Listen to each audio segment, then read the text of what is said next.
Our next presenter is Linda Crockett. And Linda is a workplace psychology safety specialist and the founder of 2 national organizations on workplace bullying, harassment, and violence prevention. Linda ultimately has decades of experience specializing in psychological hazard detection and prevention, leadership accountability, trauma-informed response, and risk governance. Linda's presentation is entitled The Hidden Risk in Security, Leadership, Liability, and Psychological Harm. And this presentation examines psychological hazards as an operational risk in the security industry and outlines practical strategies to strengthen leadership standards, reduce liability, and support true professionalization. Linda, I turn it over to you. Is my screen working, Roy? It is, yes. You're ready to go. Thank you. I think you've stacked the speakers very well. I feel like this is the right time to move into what I often see as a gap in the training and in the research related to security, yet it's a critical area for safety and success. So yeah, my name is Linda Crockett, and I am a workplace trauma therapist who has been specializing in this area for 16 years now. I've been a social worker for 39. And what I have to share today actually applies to all professions, industries, institutions, and cultures, all workplaces. I'm happy to share this information and answer questions, but I've got 20 minutes, so I better move it. Before we even talk about psychological hazards, we need to recognize something important about where the security industry is today. Security is evolving all across Canada, and we're seeing a push towards professionalization. Professionalization means more than uniforms and licensing. It means standards, accountability, competency, and strong risk governance. The question we need to ask is, are we managing psychological risk with the same level of rigor that we are applying to physical risk? Because if we are not, then an important part of professionalizing in this industry is still missing. Once we begin looking at psychological risk and security environments, we see that it's not abstract. It shows up in very specific ways. Security professionals are often exposed to cumulative trauma. They operate in constant state of vigilance. Over time, that chronic hypovigilance can affect judgment, reactions, and well-being. In some organizations, we also see harassment, discrimination, or toxic supervision. In highly hierarchical environments, people may fear retaliation if they report concerns, which is a legitimate fear, which creates silence cultures where problems go unaddressed. When these factors are present, they increase operational risk.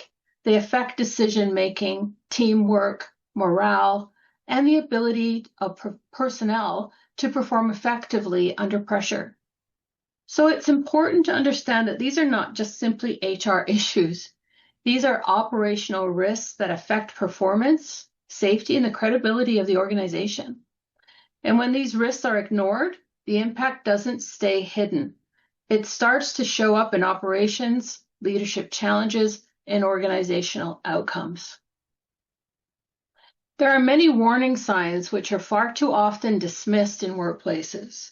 Leaderships may hear about conflicts between shifts, sarcasm over the radio, or officers avoiding certain supervisors and assume it's simply a personality difference or a normal workplace tension.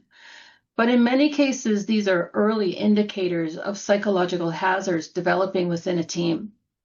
When concerns are minimized or ignored, they do not disappear. They often escalate. What begins as sarcasm or exclusion or the misuse of authority can slowly evolve into patterns of intimidation, harassment, bullying, or racism. Early intervention is critical.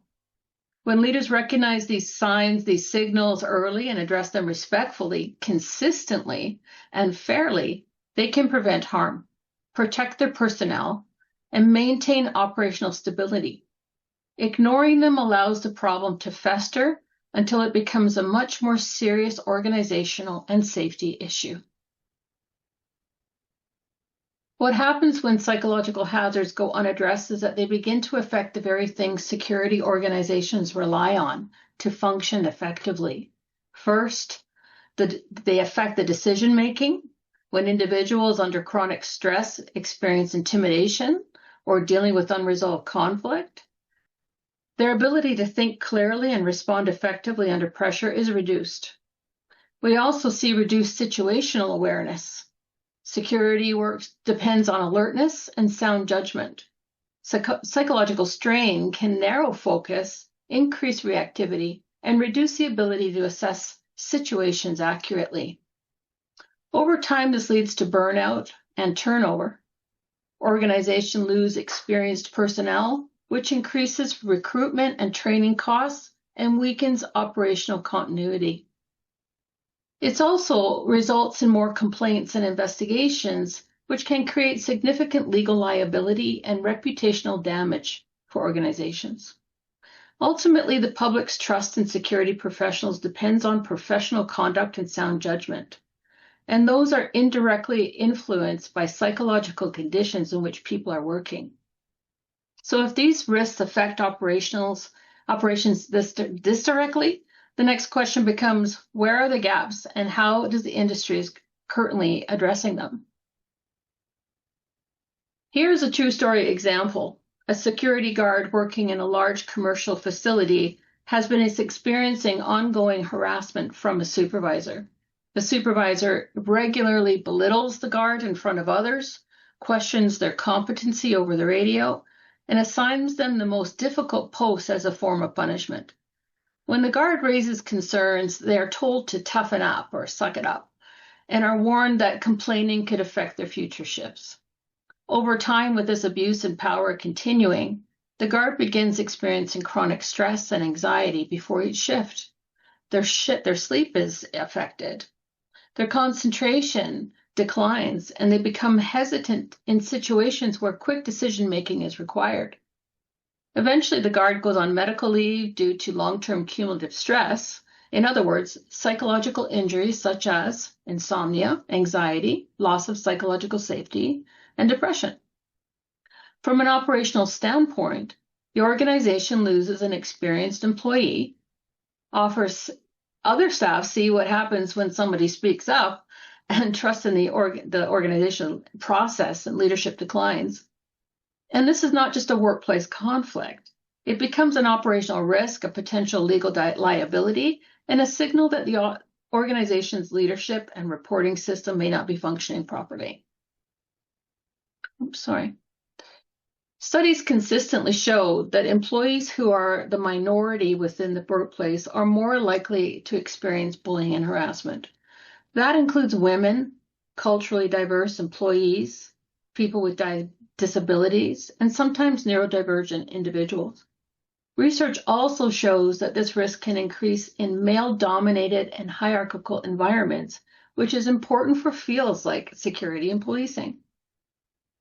When minority employees experience harassment, it undermines inclusion, weakens equity efforts, and sends a message about who is safe, who is valued, and able to belong.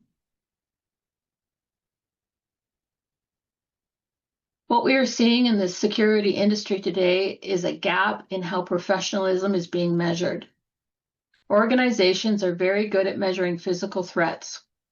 They measure tactical readiness. They track compliance requirements and regulatory standards. These are all critical and necessary. But at the same time, many organizations are not measuring psychological injury risk.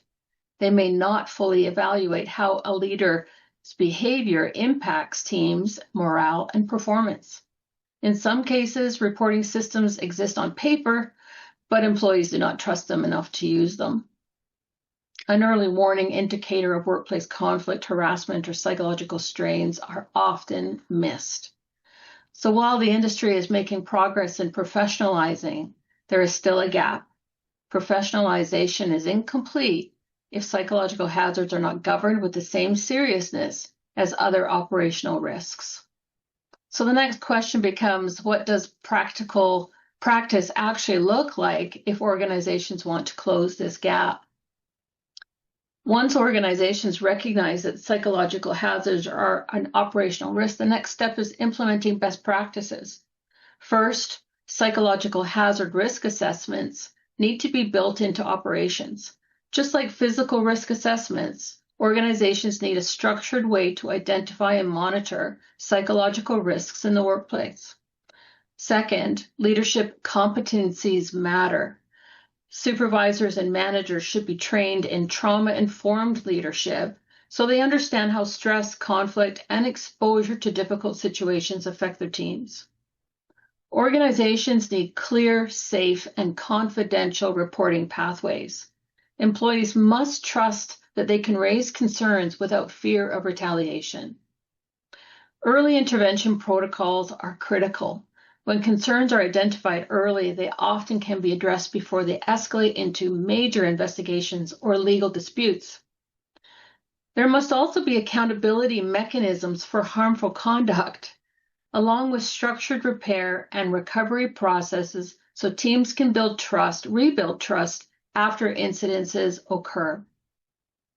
Ultimately, prevention is far more effective and far less costly than investigations, litigation, and the loss of experienced personnel. At this point, organizations often ask, how do we actually structure this work in a way that is practical and sustainable? One approach is to think about psychological safety as a prevention framework with 3 phases. Phase 1 is prepare, train, and prevent. This includes leadership training, assessing workplace culture, and ensuring that policies align with psychological safety standards. The goal here is to reduce risk before problems occur. Phase 2 is assess and intervene. That is where early reporting systems, risk evaluation, and structured responses come into play. When concerns arise, organizations need clear and consistent ways to assess and address them. Phase 3 is repair, reform, and rebuild. This involves accountability, providing appropriate recovery support for those affected, and improving systems so the same issues do not occur again and again and again. What is important about this model is that it does not replace existing systems. It integrates within current compliance and operational frameworks while strengthening prevention. This leads us to the future direction for Canadian security industry. First, psychological hazards must be recognized as an occupational risk.